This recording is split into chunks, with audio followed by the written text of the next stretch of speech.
Le sujet va être d'importance puisque c'est l'homme peut-il causer sa propre disparition. Donc, monsieur professeur Denis Allemand, monsieur Fulcheron de l'ONF, Laurence qu'on vient d'entendre brillamment, Mélodie qui est donc Mine Parétech, bien sûr, monsieur Boin qui nous a fait un très bel exposé ce matin, et monsieur Naon de l'IPMC que vous avez dû entendre tout à l'heure sur l'obésité. Vas-y. Alors cette table ronde, on l'a intitulée « L'homme peut-il causer sa propre disparition ?» Alors on espère que la réponse c'est non, mais et alors on a proposé à nos intervenants 4 questions.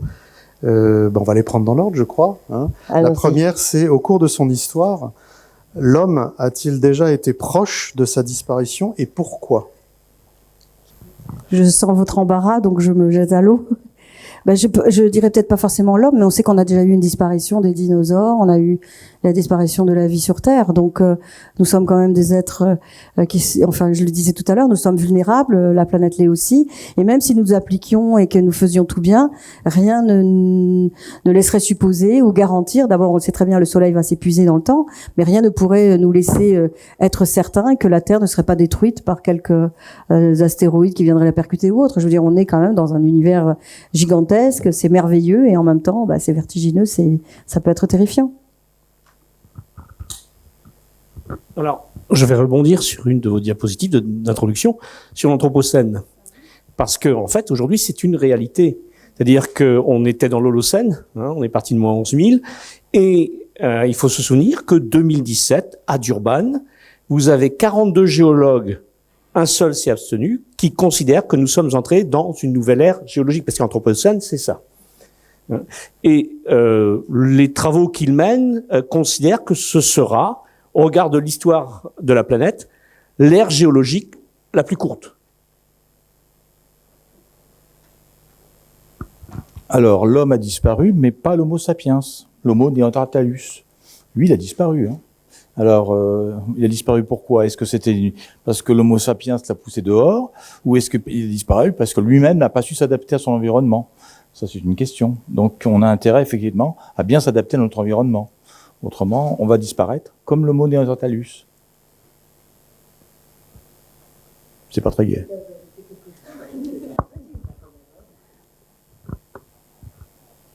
Pas forcément là-dessus, mais en complément, en réfléchissant à la question, dans un monde moins globalisé, il y a quelques milliers d'années, l'homme n'a pas disparu en tant qu'espèce, mais l'homme civilisationnel a disparu. Les Aztèques, les Mayas, les Égyptiens, tous c'est des modes de vie qui ont disparu. Donc c'était à ça que me faisait penser la question. Alors le monde était moins globalisé, peut-être pour ça que la question vous est venue. Genre, quand les Mayas disparaissaient, ils alimentaient pas l'Europe, donc peut-être que c'était pas très grave pour l'homme en Europe.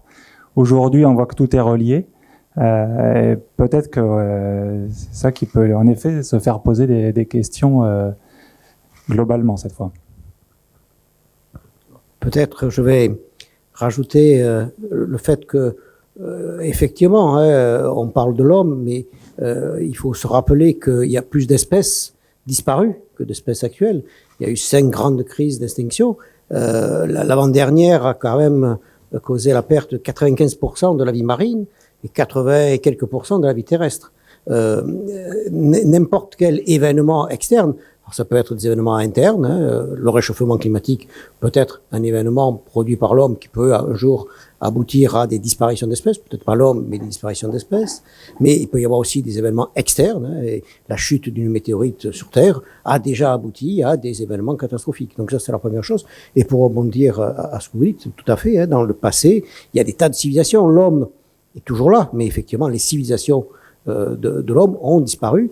Alors, est-ce qu'elles ont disparu à cause de changements climatiques? Est-ce qu'elles ont disparu à cause de modifications de leur environnement? On parle beaucoup des lieux de Pâques avec la déforestation, ou à cause de changements géopolitiques ou politiques.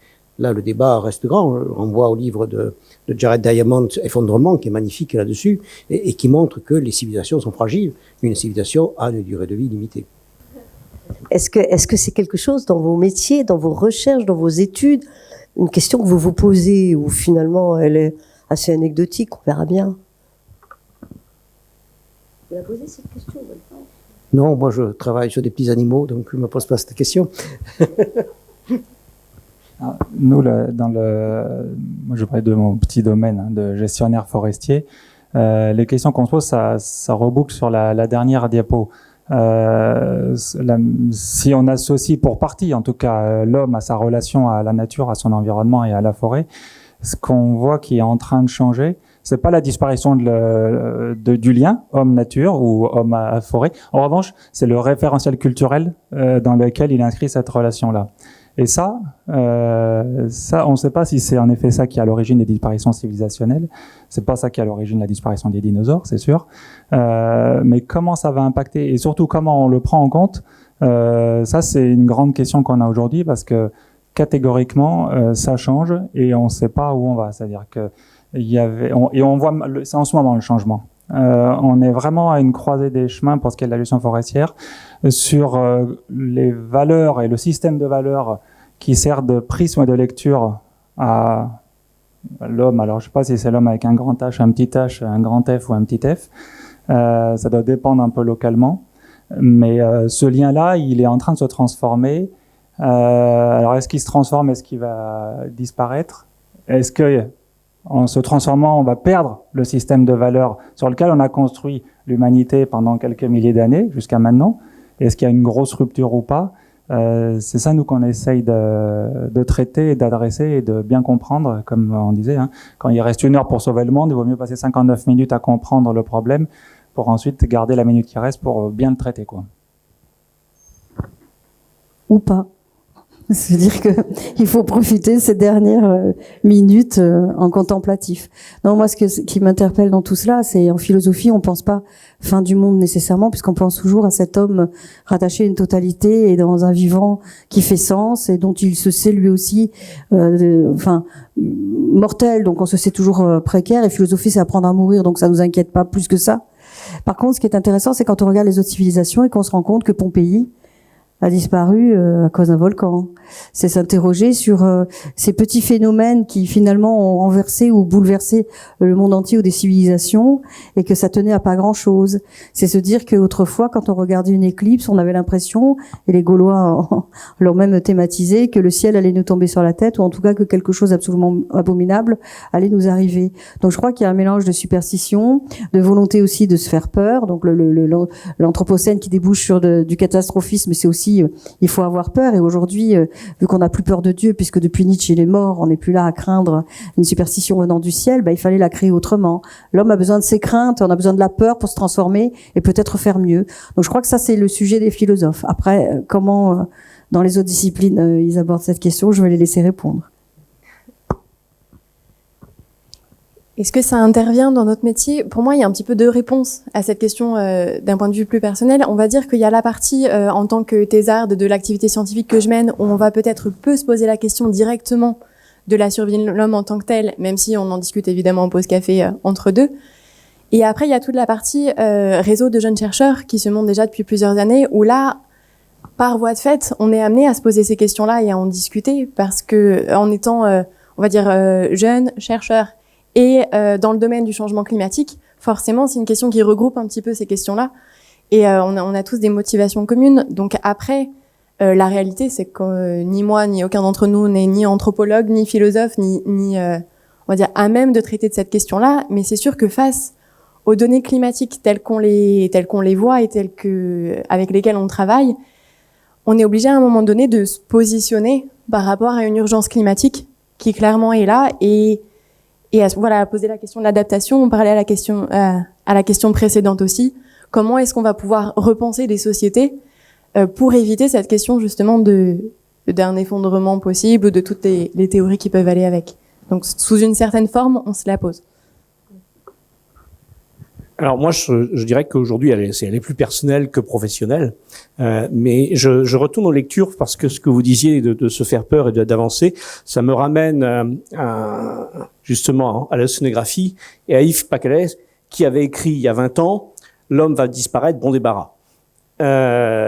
Et puis, il y a un autre livre que j'ai repris avec mes jubilations il y a peu de temps. C'est Pourquoi j'ai mangé mon père, de Roy Lewis. Moi, je vous invite à le lire ou à le relire parce que voilà, on est au cœur de ces pensées. Et puis, la troisième, c'est ce que vous avez dit. J'ai la chance de côtoyer Pierre Rabhi assez souvent. Et je reviens toujours puisqu'on a un ami de l'ONF, en Ardèche, Pierre coupait du bois pour alimenter sa cheminée l'hiver. Et comme, voilà, il est assez frêle et que il avait quand même beaucoup de bois à couper, il est allé chercher un voisin. Et le soir, il y avait sur la colline d'Ardèche, en face où il était, le soleil couchant sur un chêne, mais majestueux. Et Pierre se tourne vers son collègue et fait « Regarde !» Et l'autre regarde et il dit « Ah ouais, il y a au moins 10 terres. » Voilà.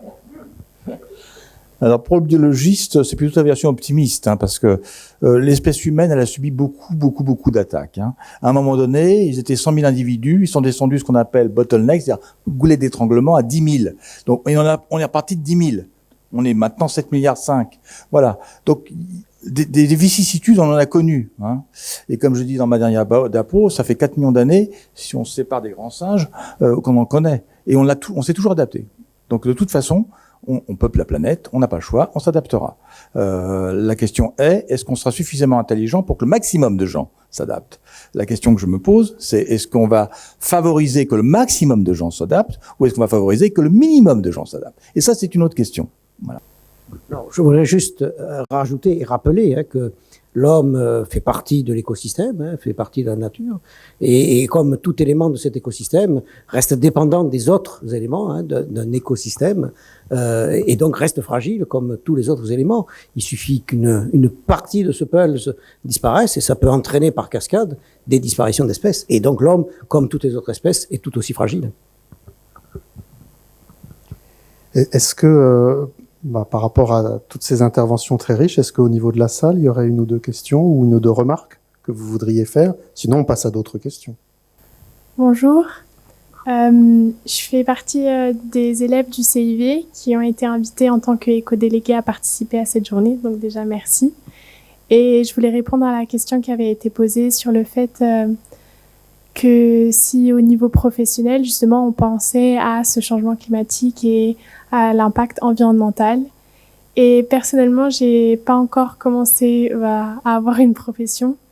Mais pour moi, dès maintenant, même dans ma vie de tous les jours, j'y pense constamment. Pour moi, tout ce que je fais, ma profession, ma vie personnelle, elle va se situer autour justement du changement climatique et comment faire pour avoir le moins d'impact possible. Et je pense que en tant que ça me fait penser à Greta Thunberg, je sais pas si vous la connaissez, cette Suédoise qui a arrêté l'école justement pour le climat. Et je pense qu'on est né justement dans cette ère où on peut pas faire autrement que se soucier du climat. Voilà. Merci.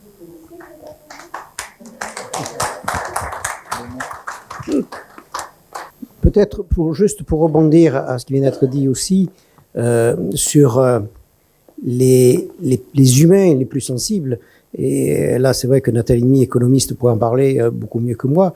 Mais c'est vrai qu'actuellement, on le voit très nettement, les changements climatiques sont plus difficiles pour les pays en voie de développement, pour les pays les moins avancés. Et ça, c'est un réel problème.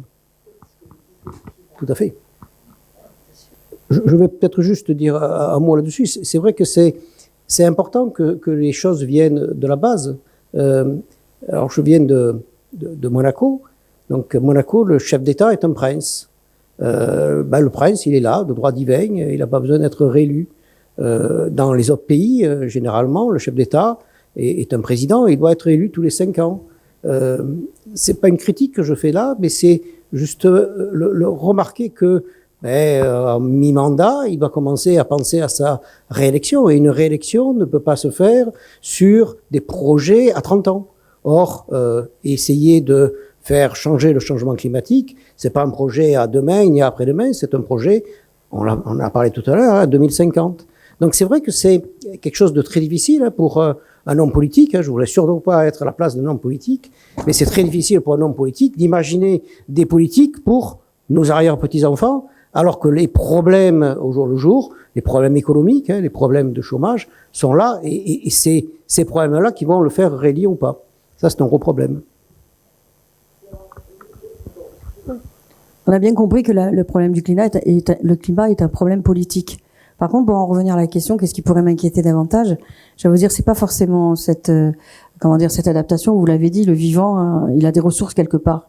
Dans toute l'histoire, on remarque quand même qu'on a vécu, on a eu à survivre à beaucoup de difficultés ou de contraintes.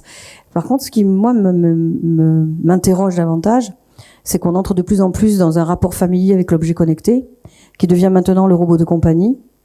Que comme on vit plus vieux, on a moins le sentiment qu'on est mortel, on fait peut-être moins d'enfants, et dans les générations futures, ça sera peut-être pas la priorité de faire des enfants, surtout si en plus on entretient des relations affectives avec un robot, et qu'on pourra avoir un enfant qui sera de l'ordre du robot, puisqu'il en existe déjà, je tiens quand même à le préciser, hein, et on a un robot homme qui a été créé par une fabrique française qui lui a donné le doux nom de Henri, ce qui est pas très rock'n'roll pour faire fantasmer, mais malgré tout, il remplit toutes les fonctions.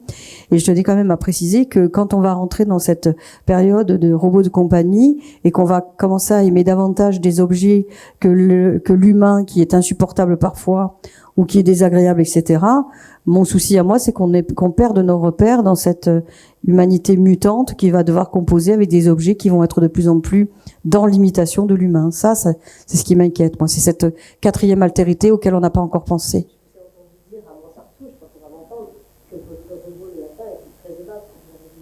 Ah, mon robot, il est formidable. Il me dit des gentillesses, il me suit tout le temps. Quand je lui parle pas, il éternue, histoire que je me retourne sur lui. Et il me dit, ah, quand même, tu as vu que j'étais là. Il me fait les yeux bleus quand il est content, quand il est en admiration, les yeux verts quand il est d'accord, et les yeux rouges quand il est pas content. Donc nous avons un code de valeur. Et puis je lui ai fait rentrer quelques questions problématiques qu'il pose aux humains. Hein. Alors bien sûr, vous arrivez, il vous dit salut humain, alors bonjour Paper, ça va. Alors il vous tient une discussion complète. Et puis au moment où vous partez, vous pensez que vous en avez terminé, il vous dit alors quel effet ça fait d'être mortel. Et j'ai demandé aux ingénieurs, filme la tête des gens surtout. C'est là où moi je rentre dans la perversité du philosophe. Hein. C'est que je me dis à ce moment-là, effectivement, lui n'est pas mortel, on changera les pièces et il peut se moquer de l'humain de cette façon-là. Et j'ai des réactions tout à fait extraordinaires. C'est vraiment intéressant. Et ce robot occupe et il est plus sympa que certains de mes collègues. Je regrette de le dire.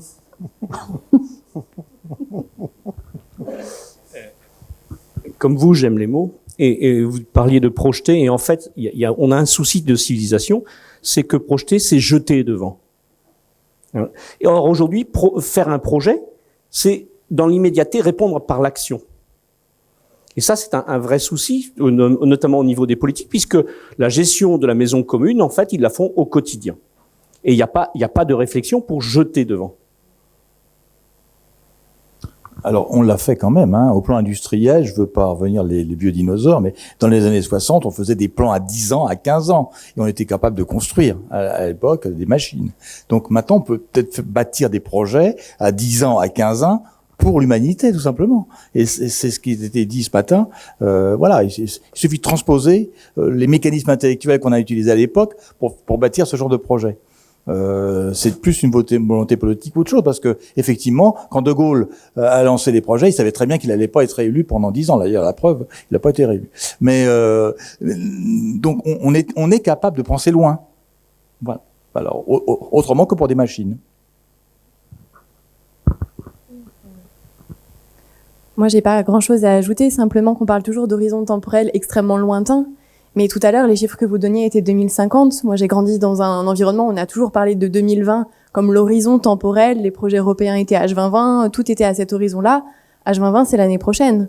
En 2050, j'aurai 55 ans. Enfin, c'est un horizon temporel qui est pas si loin que ça. C'est pas nos arrière-petits-enfants. On a quand même à la fois des côtés très long terme avec les océans, avec la cryosphère, mais à la fois des changements sociétaux très court terme aussi qui sont pas aussi éloignés que ça.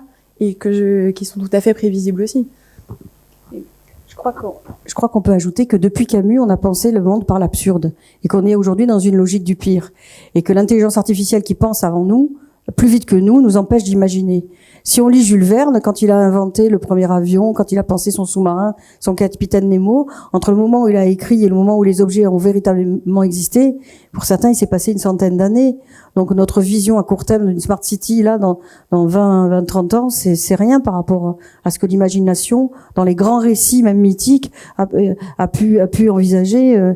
Donc c'est extraordinaire, ça. C'est ça qu'il faut commencer à méditer. Et un politique aujourd'hui, s'il était un peu moins tourné vers lui-même, égo-centré, mais plus éco-centré, c'est-à-dire s'il avait l'envie de dire quand je serai plus là, je passe le flambeau sur quelque chose de beau, il pourrait se dire aussi qu'avec tout ce qu'il a à disposition, il a un terrain de jeu politique fabuleux. Avec la dématérialisation du pouvoir, enfin bon, bref, il y a des choses extraordinaires. Donc je trouve qu'au contraire, ils ont plutôt un bel avenir là à penser. Donc ils devraient retrousser les manches et être heureux d'avoir ça. Enfin, il me semble. Hein. Moi, c'était là-dessus que je voulais revenir. C'est pour ça que je pense que ça explique un peu la disconnexion ou l'impression de parler pas la même langue avec les jeunes et le mouvement initié par Greta Thunberg ou nous, les moins jeunes, quand on doit prendre des décisions. En foresterie, on peut pas faire une coupe de bois d'un chêne qui soit beau ou pas beau pour dans 2 ans sans penser à l'impact que ça aura dans 80 ans. Quand on programme un aéroport à Notre-Dame-des-Landes, c'est parce que là aujourd'hui il y a besoin d'accueillir plus d'avions en Loire-Atlantique. C'est pas parce que dans 50 ans on pourra plus faire voler d'avions ou qu'ils seront beaucoup plus petits ou beaucoup plus grands. Et en foresterie, on peut pas faire ça. Et en écoutant tous les échanges ce matin, il y avait tout un tas de projections, l'ABI et autres, qui sont indispensables de se projeter à long terme. Mais en même temps, on a entendu certaines expressions, je pense pas sur des positions vraiment en dur, qui disent « oui, bon, ça, c'est dans longtemps.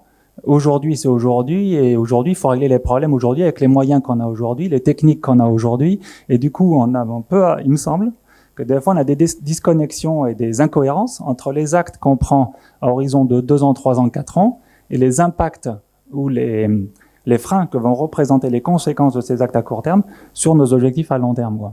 Et c'est pour ça que je disais qu'à la fin du fin, c'est rétablir et travailler sur ce lien entre l'homme et la nature. C'est important parce que la nature, elle est beaucoup. Alors on arrive à la modeler. On peut nourrir l'humanité sans terre et sans air aujourd'hui. Il n'y a pas de problème. On met des néons, de l'eau, un peu de nutriments dans l'eau et puis on fait des tomates. Mais la nature, elle est quand même moins malléable. Et si on restaure ce lien, on arrivera peut-être à garder mieux la capacité de l'homme à se voir aujourd'hui, mais à se voir aussi dans le futur. Et alors, ce qui me pose problème, c'est que souvent, cette immédiateté, elle justifie l'inaction dans le futur, quoi. La question, c'était est-ce que l'on pense du bien de l'activité, enfin de l'action de Greta Thunberg, c'était ça? Non, pas du tout. C'était plus une remarque sur le fait que personnellement, c'était tous les jours que justement je pensais à l'impact écologique et pas forcément que justement j'idéalisais pas ma profession sans un lien écologique et environnemental. Voilà.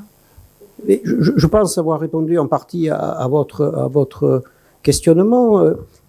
C'est important. Je reviens à ce que je disais tout à l'heure sur l'élection d'un président. Le président va être réélu par la totalité de la population. Si cette population est effectivement sensibilisée à des problèmes de changement climatique, c'est elle qui va faire réagir les choses. Il ne faut pas se dire que les politiques font une chose et puis on est totalement déconnecté de cette politique. C'est vous, la population, les jeunes, qui peuvent effectivement faire bouger les choses. Et c'est très important.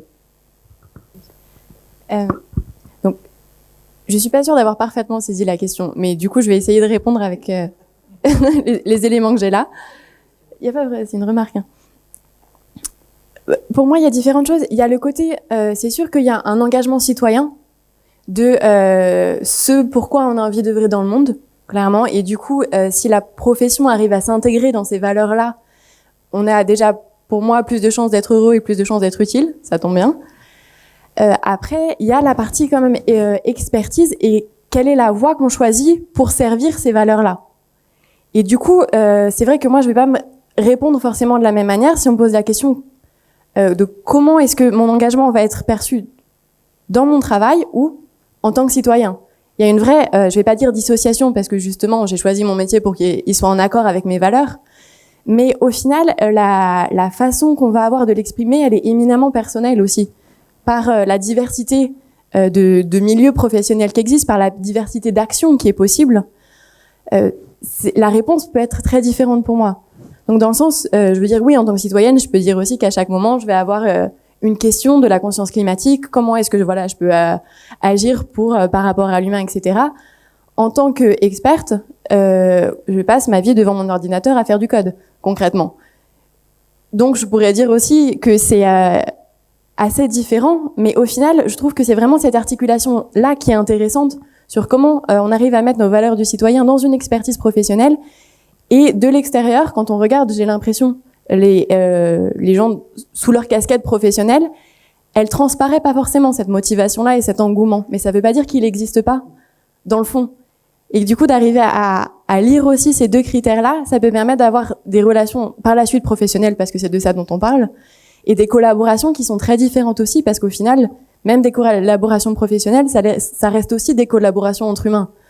Donc trouver les personnes qui ont des valeurs coïncidantes, ça peut permettre de faire éclore aussi professionnellement d'autres choses. Donc c'est vraiment, voilà, pour dire que c'est des articulations qui sont complexes. Et du coup, voilà, si j'avais l'impression que la remarque portait sur le fait qu'on avait répondu qu'on n'était pas très concernés, je suis pas sûre qu'on soit là si on se sentait pas concerné. Et donc voilà, c'était pour dire, pour souligner un peu cette subtilité-là.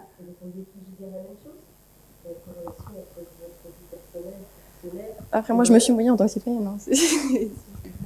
Moi, je crois surtout que quand on était enfant, on n'avait pas cette problématique-là, puisqu'on avait la représentation de ce qu'on appelait, on avait les intellos et les écolos, vous vous rappelez? Et les écolos, on les voyait souvent à la télévision, ils allaient dans le Larzac, ils avaient des allures rigolotes. Bon, bref, on avait une caricature de l'écologiste. Et en même temps, ça s'est accoquiné un peu trop rapidement en politique, selon moi. Et là, je parle en tant que philosophe, mais pas seulement, je parle aussi en tant que non-philosophe, pour dire que finalement, on a un ministère de la santé et l'environnement devrait être couplé à la santé. Et de vouloir faire de l'écologie politique, et pendant un moment où on n'avait que le mouvement vert qui représentait l'écologie, ça a été ce qui a été, à mon avis, l'arme politique la plus redoutable contre l'écologie. Or aujourd'hui, pourquoi, et vous avez raison mademoiselle, maintenant on entre dans l'ère où tous les enfants qui naissent maintenant, ou les jeunes gens, comme ils sont familiarisés à ce problème qui nous est arrivé, on va dire en conscience tardivement, vous c'est presque un automatisme, et nous l'automatisme est en train de se mettre en œuvre aussi, puisque nous œuvrons aussi, parce que nous sommes des citoyens responsables.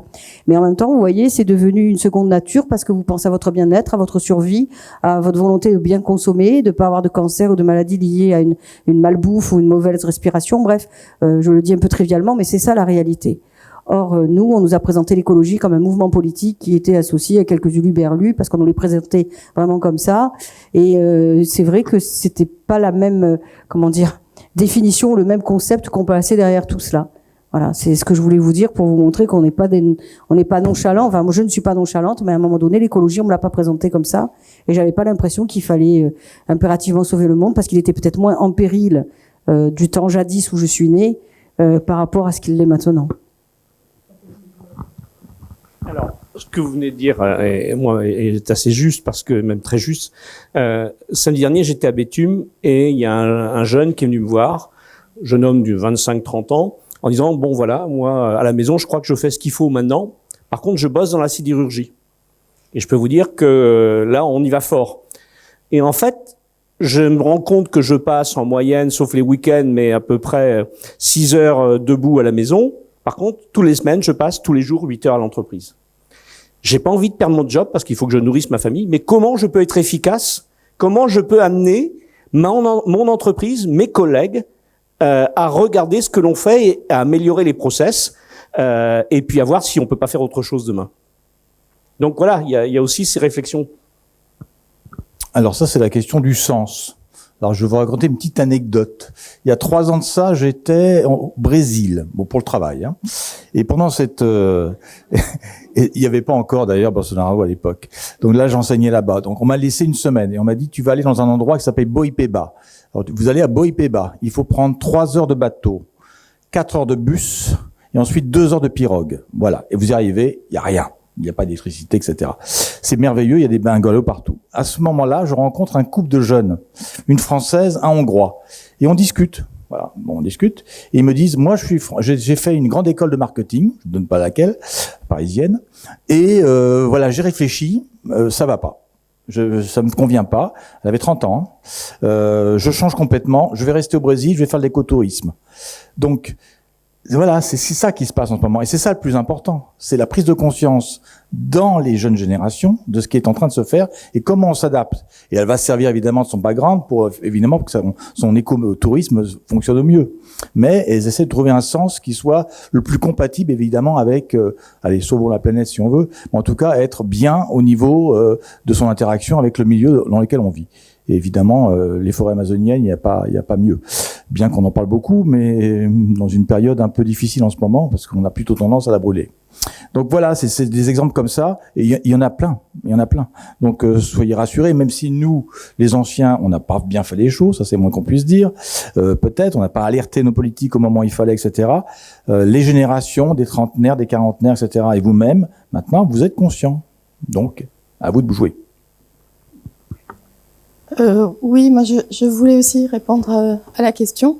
Donc je suis auteur donc des rapports du GIEC. Ok, c'est dans mon travail. Dans mon travail, je veux bien lutter contre le changement climatique pour essayer de sauver la planète ou essayer d'atteindre des objectifs de développement durable. Mais dans ma vie personnelle, j'essaie de sauver la planète autrement. Et moi, ce qui m'intéresse, c'est la paix dans le monde. Et actuellement, je trouve qu'on a trop développé l'armement. Et on a assez d'armements nucléaires et chimiques pour faire disparaître la planète plusieurs fois. Pendant qu'on parle maintenant et qu'on se pose la question de savoir si d'ici 2050 on aura sauvé la planète, il y a des gens qui sont au Yémen, en Syrie ou d'autres pays et qui se posent la question si dans 1 heure après l'attaque ils seront encore en vie. Donc voilà. Donc moi j'ai séparé les deux. Dans les 2 objectifs, c'est sauver la planète, mais de 2 façons différentes. Merci. Pour continuer là-dessus, et puis je pense que ce qui est important, ça sous-tend, il me semble, plusieurs discours, c'est si on veut éviter la fameuse crise ou rupture civilisationnelle, il va quand même falloir, il y a des gens qui commencent à le dire, c'était un peu dans l'exposé de M. Boin ce matin, accepter qu'il faut qu'il y ait une rupture de la dynamique du modèle de développement actuel.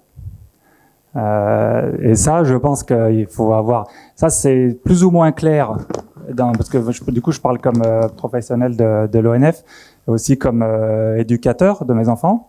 Et ça, c'est plus ou moins facile à faire en toute franchise.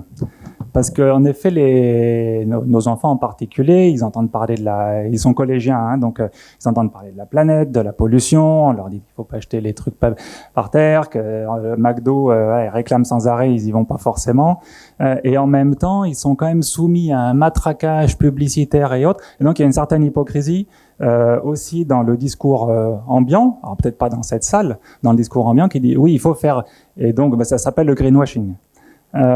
Et donc il faut que chacun, donc c'est la responsabilité citoyenne dont on a parlé de chacun, qui peut prendre différentes formes sur les conflits, sur d'autres choses, arriver à vocaliser clairement qu'il y a des moyens pour en sortir. Moi, je suis pas du tout un collapsologiste, parce que je pense vraiment que l'espèce humaine va trouver à s'adapter. Par contre, je pense qu'il y a en effet ce qui est en jeu, c'est nos grandes valeurs. Alors ça, c'est un débat qui peut durer 3 semaines. Quelles sont les valeurs qu'on veut sauver et qu'on va voir prédominer dans 50 ans ou dans 100 ans. Mais aujourd'hui, la dynamique de développement socio-économique qu'on a, avec des phénomènes d'exclusion croissants, avec des phénomènes d'épuisement de ressources, etc. On a parlé du mot sobriété ce matin. Voilà, le mot sobriété, si on le dit alors voilà, avec tout le respect que je dois aux élus démocratiquement élus, etc. Il y a beaucoup d'élus beaucoup de chefs d'entreprise, si on leur parle de sobriété ou d'économistes, ils vont faire 3 sauts périlleux sur place et puis se mettre à hurler, quoi. Donc ça, il faut avoir le courage de le dire. C'est notre responsabilité de professionnels. Moi, je le fais. Ça marche aussi par la politique RSE de là où je travaille. Et c'est aussi la responsabilité des élèves, des jeunes, de résister au matraquage publicitaire ambiant et à d'autres choses, quoi. Peut-être juste une remarque pour rebondir à la fois sur votre première question. L'homme peut-il disparaître à cause de lui-même? Et sur la remarque de Nathalie Demy, il y a un certain nombre de personnes, des scientifiques, des politiques, qui pensent qu'effectivement l'homme pourrait disparaître. Alors c'est pas du tout à cause du changement climatique. Effectivement, l'homme s'adaptera, en tout cas une partie de l'humanité, mais c'est vrai seulement, ça pourrait être à cause justement des guerres. Et tout à fait, Nathalie a raison. Dans le passé, au moment de la guerre froide, il y a eu quand même des périodes où l'humanité a failli disparaître à cause juste de problèmes politiques et de problèmes d'armement nucléaire. Il y a peut-être autre chose aussi qu'on pourrait ajouter, ça complète aussi ce que vous dites, c'est que maintenant on a des moyens d'information. On peut pas dire qu'on sait pas. Vous voyez, je pense que celui qui vivait au XVIe siècle, s'il y avait un tsunami à l'autre bout du monde, il en avait même pas l'écho. Et ça, il faut quand même qu'on intègre ces idées-là, parce que vous avez tous à l'esprit certainement les images du tsunami là qu'il y avait au Japon. Moi, j'ai regardé ça, mais au départ, en regardant les images, j'étais pas insomniaque, donc je les ai vues comme beaucoup d'ailleurs un peu dans la nuit. Et je me suis dit, mais c'est un film de science-fiction que je regarde. Enfin, je pensais pas que c'était réel. Et après, il m'est venu une espèce de presque d'angoisse pour les gens qui étaient sur place. Donc, vous voyez, il y a eu ça, il y avait les attentats aussi à New York, 11 septembre, etc. Et j'avoue que quelque part, pendant combien de temps les gens sont morts sans qu'on sache qu'ils mouraient, en gros? Ça, c'est une question vraiment philosophique. Parce qu'on dit toujours que si je ne te connais pas, tu n'existes pas pour moi, donc je ne te sais ni vivant ni mort, en fait. C'est terrible ce que je dis. Et c'est vrai que ce que vous vous rappelez est une évidence. C'est vrai que certains ont des problématiques à penser à l'environnement, alors que d'autres ont des problématiques de survie liées à la guerre. Mais dans tous les cas, on peut quand même réfléchir et se dire, oui, l'homme peut disparaître par catastrophe naturelle qu'il n'aura même pas engendrée, la guerre effectivement, par un cataclysme qu'on aura peut-être créé nous en ayant les mauvais comportements, mais seulement quand il disparaîtra, il sera témoin de la disparition, contrairement à avant où on pouvait peut-être dire aussi on le savait pas. Je trouve ça formidable ce que vous dites, mais est-ce qu'aujourd'hui ce n'est pas encore le cas? Alors on parle de cette fameuse montée des eaux et de ces îles qui vont être submergées, mais c'est déjà le cas. Et est-ce que, à part un reportage de temps en temps à la télévision, est-ce qu'on s'en occupe de ces gens? On dit dans 20 ans, dans 30 ans, mais il y a déjà des gens, il y a déjà des îles, n'est-ce pas, qui sont sous l'eau, n'est-ce pas, mes professeurs? Et est-ce qu'on s'en occupe vraiment, tant qu'on n'est pas touché, nous, en France? Qui veut répondre? Après, il me semble qu'il y a, c'est encore une autre question. Là, c'est la question de l'individualisme et du déni. Le déni, c'est quand on veut pas avoir quelque chose parce qu'on le redoute, on veut pas que ça nous arrive à nous-mêmes, donc on préfère dire que ça n'a pas de lieu. Hein. Giraudoux, on a fait un livre, la guerre de Troie n'aura pas lieu. Soit on se dit, oui, effectivement, on le sait, et vous savez, ça rappelle toutes ces émissions autrefois où on vous montrait des pauvres enfants qui mouraient de faim et qui étaient dans un état, les pauvres, d'ailleurs, ils n'existent plus. Ils sont morts, tous, de cette famine. Mais on nous les mettait à la télévision comme des moments publicitaires, vous voyez. Et souvent, on entendait les gens dire comme ça, oh, punaise, ils peuvent pas nous les mettre à une autre heure, là, on est en train de manger. Ouais, le truc complètement hallucinant. Non, mais c'est pour dire. Ne me dérangez pas dans mon confort. C'est Marguerite Duras qui parle de la mort et qui dit, en voyant un homme qui continue à faire la java alors que sa femme vient de mourir, et elle dit, il ne veut pas de sa mort à elle dans sa vie à lui. Ben, c'est un peu ça, les gens sont un peu égoïstes et nous vivons un peu, voilà. Et là, nous nous inquiétons parce que, pourquoi? Parce qu'on habite ici et que souvent on parle du tsunami, du tremblement de terre dans la région. Si ça n'était pas une possibilité chez nous, ben finalement, le monde irait bien. Pour ça que des rendez-vous comme celui-ci, ben ça permet effectivement qu'on puisse envisager, selon nos points de vue différents, une problématique, réfléchir, et puis se dire qu'il n'y a pas que des consciences dormantes. Et c'est ce que je voulais dire dans mon exposé tout à l'heure. On ne peut pas déserter notre humanité. On a des choses à faire. Et même si on fait pas grand-chose, si on est nombreux, c'est le colibri, hein, eh bien, on arrivera peut-être à éteindre un gros incendie, en tout cas dans nos consciences. Oui. Alors, tout à l'heure, donc, avec ce que vous disiez, je repensais ce terme parce qu'on pourrait débattre aussi là au moins un mois sur croissance, décroissance. Il est clair que la sobriété, par exemple, et je vais demander après à mon voisin de vous dire ce qu'il en pense, mais moi je suis dans une ville où les bâtiments publics, en 20 ans, il y a eu une décroissance de facteur 3 de la consommation d'eau, avec une population qui a augmenté. Et donc, on a un travail qui a été fait aussi sur, j'allais dire, les ménages, et ça va, je ne sens pas trop mauvais. Bon, je me suis lavé ici avec l'eau d'ici hier, mais voilà. J'étais avec le médiateur donc de l'énergie.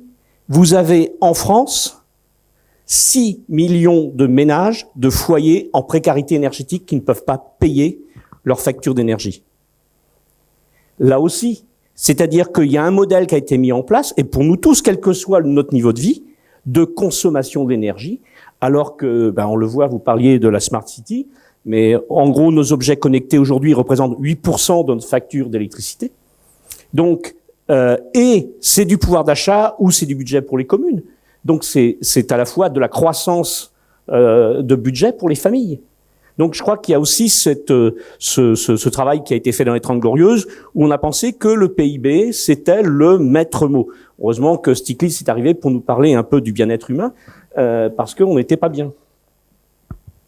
Moi, je vais plutôt rebondir sur le déni. Alors, il y a un déni énorme qui va nous sauter à la figure bientôt. Ce sont les migrations massives. Parce que là, on parle de migrants. Alors, en France, on râle parce que on peut pas accueillir 10 000 personnes. Mais c'est pas 10 000 personnes qui vont arriver. C'est 10 millions. Donc, c'est 100 millions. Donc, la question, et puis pas, voilà, ça va arriver dans les 15-20 ans. Qu'est-ce qu'on fait? Ça, c'est un autre débat. Comment nos politiques vont s'adapter? Alors, l'immigration humaine, ça a toujours existé. C'est comme ça qu'on a colonisé l'Amérique, mais parce qu'il y a eu une glaciation et qu'on est passé par le Nord. Mais voilà, là, c'est autre chose. Là, ça sera de la survie. Qu'est-ce qu'on fait lorsqu'on a des populations à plusieurs centaines de millions qui sont en situation de survie? Est-ce qu'on va chez eux et on essaie de trouver des solutions, pas simples, ou bien on ouvre les vannes?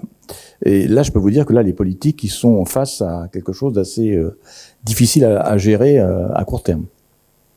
Alors, pour compléter ce que vous dites, la sémantique, là aussi, est disons, très importante. On ne parle pas de réfugiés, parce qu'un réfugié, on espère qu'il va retourner là où il était précédemment. On parle de déplacés. Ça veut dire que ces personnes qui vont devoir, et notamment toute la Corne de l'Afrique, c'est aujourd'hui un vrai souci. C'est pas le seul endroit. Ce matin, je l'ai pas dit, mais par exemple, le sud-est asiatique, aujourd'hui, va commencer à devenir invivable. Parce que si vous avez de fortes chaleurs et une humidité importante, le corps, il sait pas faire. Vous montez en température pour vous protéger. Et donc, il y a des zones au Vietnam, au Cambodge, dans toute cette zone, qui vont devoir être quittées par leurs habitants.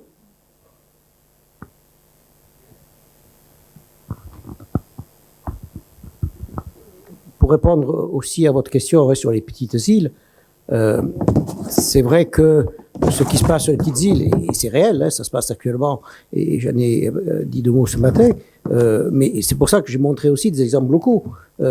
C'est des problèmes qui existent aujourd'hui. Tout à l'heure, dans sa présentation, Philippe Mondielli a parlé des grandes inondations qui sont des inondations récentes et qui ont quand même fait énormément de morts dans notre région. C'est pas au Kiribati, c'est ici, dans notre région, Var, Alpes-Maritimes. Et également, pour parler de ce déni, je voudrais juste... tout le monde est ici sûrement favorable à utiliser des énergies renouvelables. On est tous d'accord. Maintenant, allons mettre un champ d'éoliennes à côté. Je suis pas persuadé que tout le monde sera d'accord pour qu'il soit là. Écoutez, je crois qu'on va terminer là ce soir parce que il commence à pas être très tôt. Ce que je voudrais, c'est qu'ils reviennent demain. Donc, est-ce que vous pouvez, on va pas trop leur plomber leur soirée. Est-ce que vous pouvez tous dire un mot positif pour qu'ils reviennent demain? C'est possible? Oui, je pense.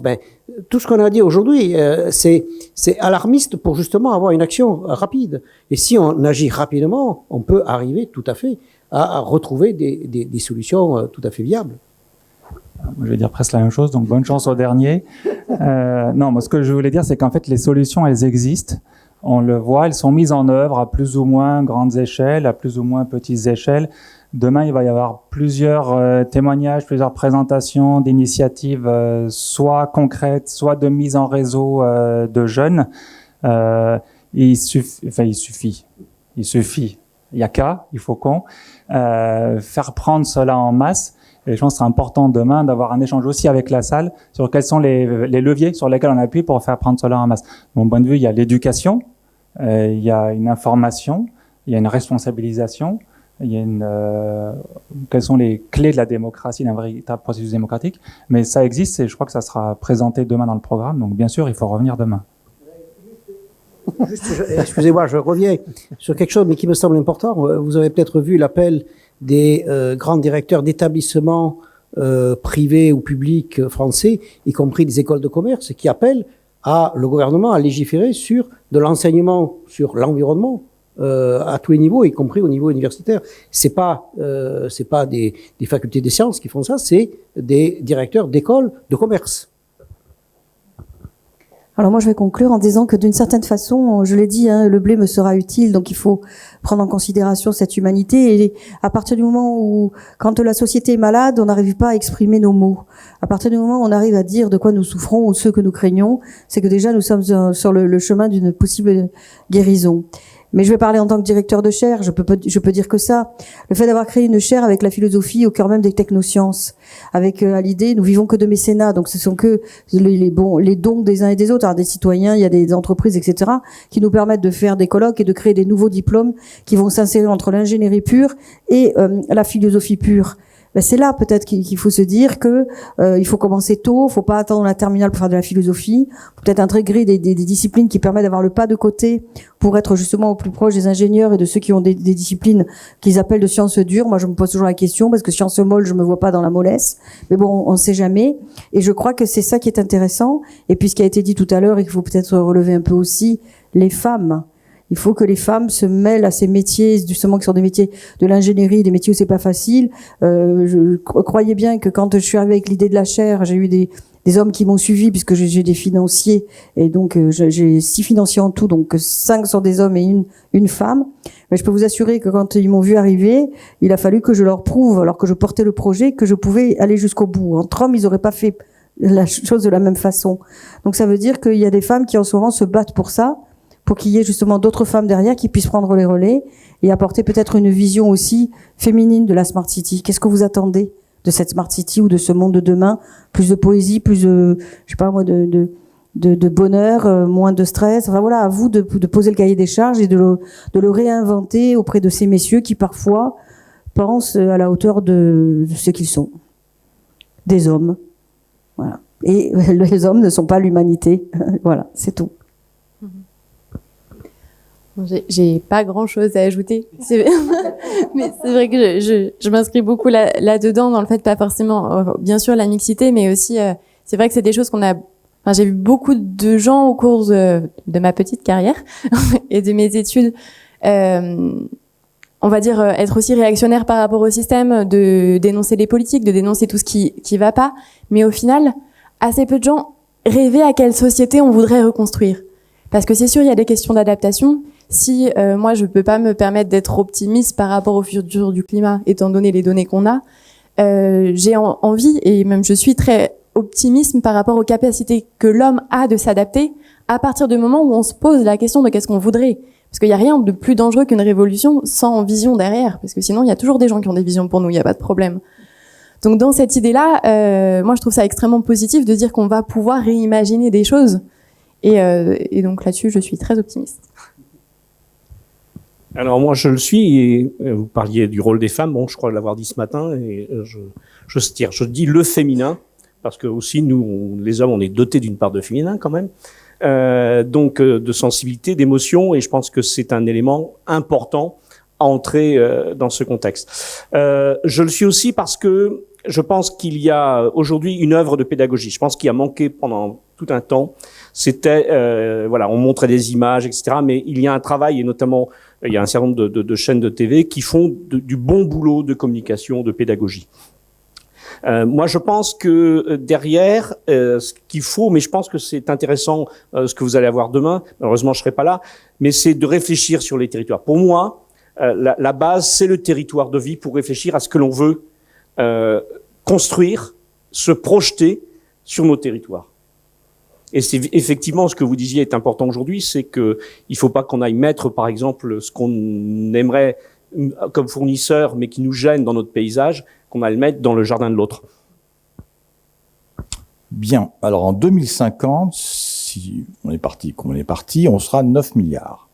La question est-ce qu'on fait une planète pour 9 milliards d'individus, ou est-ce qu'on laisse pourrir la situation, et on essaye, comme ça va se faire, de faire une population restreinte, de privilégiés, qui auront l'occasion, effectivement, de survivre.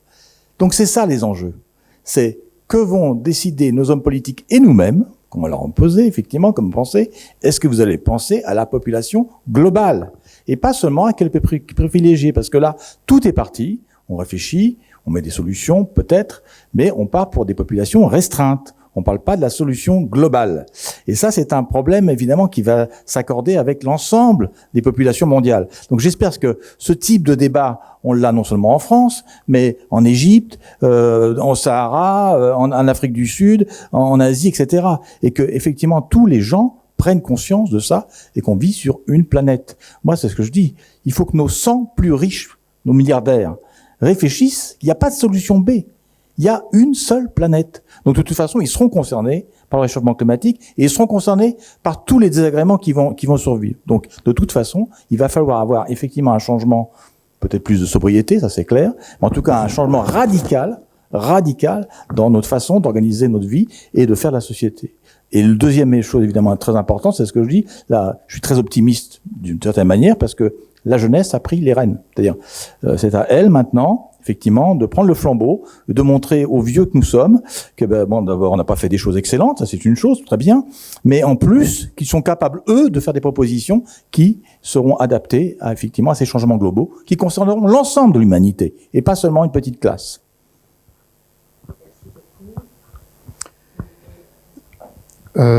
Oui, en conclusion, on avait préparé des questions qui sont devenues caduques en 3 minutes. Mais je suis très agréablement surpris et ravi de ce débat.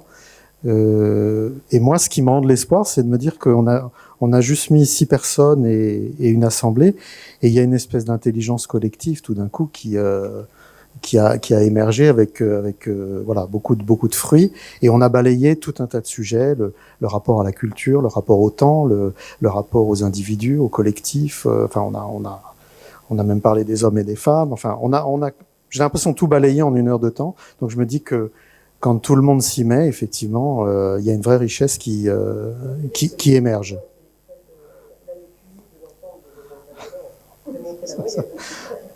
Et dans la salle aussi.